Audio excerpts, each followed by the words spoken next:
Welcome to our channel. నేను మీ ప్రశాంత్. ప్రస్తుతం మనతో పాటు local product development organisation founder chairman Bharath Sangam గారు మనతో పాటు ఉన్నారు. నమస్తే అండి. నమస్తే ప్రశాంత్ గారు.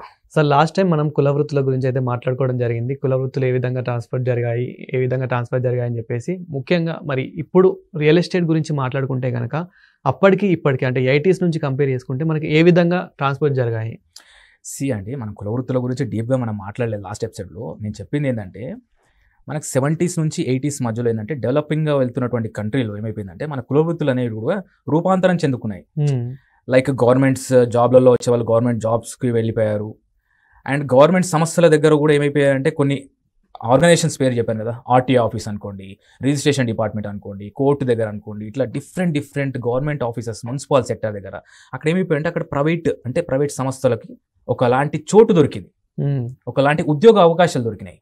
సో దాంట్లో భాగంగా ఏంటంటే మనము రిజిస్ట్రేషన్ డిపార్ట్మెంట్, అంటే మనం ఈ రియల్ ఎస్టేట్కి సంబంధించి మాట్లాడుతున్నాం కాబట్టి రిజిస్ట్రేషన్ డిపార్ట్మెంట్ సంబంధించి నా చిన్ననాట ఏంటంటే దాదాపు కొంతమంది చాలా మటుకు ఈ రిజిస్ట్రేషన్ డిపార్ట్మెంట్ చుట్టూ డాక్యుమెంటేషన్ వ్యవస్థ ఉంటుంది.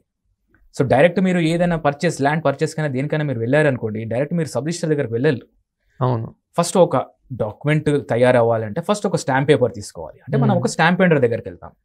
దాని తర్వాత స్టాంప్ తీసుకున్న తర్వాత డాక్యుమెంటేషన్కి ఎవరి దగ్గరికి వెళ్తాం? డాక్యుమెంట్ రైటర్ దగ్గరికి వెళ్తాం. సో దాని తర్వాత ఒక డాక్యుమెంట్ని తీసుకునేసి అది అన్ని విధాలుగా సరిగ్గా ఉన్నదనేది చెక్ చేసి దాన్ని తీసుకొని వెళ్ళేది డాక్యుమెంట్ రైటర్ సబ్ రిజిస్ట్రేషన్ ఆఫీస్లో సబ్ రిజిస్టర్ దగ్గర తీసుకెళ్తాడు. సో ఈ వ్యవస్థలో ఎంతో మంది ఎన్నో కులాల నుంచి ఎంతో దీంట్లో నుంచి వచ్చిన వాళ్ళు ట్రాన్స్ఫార్మ్ అయిపోయారు ఈ వ్యవస్థలోకి. సో ఆ విషయాన్ని మన రియల్ ఎస్టేట్ రంగంలో, అంటే రిజిస్ట్రేషన్కి సంబంధించినటువంటి వ్యవహారాలలో, అంటే అఫ్కోర్స్ ఇప్పుడు ఆ రంగంలో ఉన్నటువంటి ఒక సంస్థలో గవర్నమెంట్ ఉద్యోగస్తులు అక్కడ 5-6 ఉండొచ్చేమో, కానీ దాని చుట్టూ కొన్ని వందల మందికి ఉద్యోగ అవకాశాలు, ఉపాధి అవకాశాలు కల్పించినటువంటి సంస్థలుగా మారాయి అనేసి నేను చెప్పాను లాస్ట్ ఎపిసోడ్.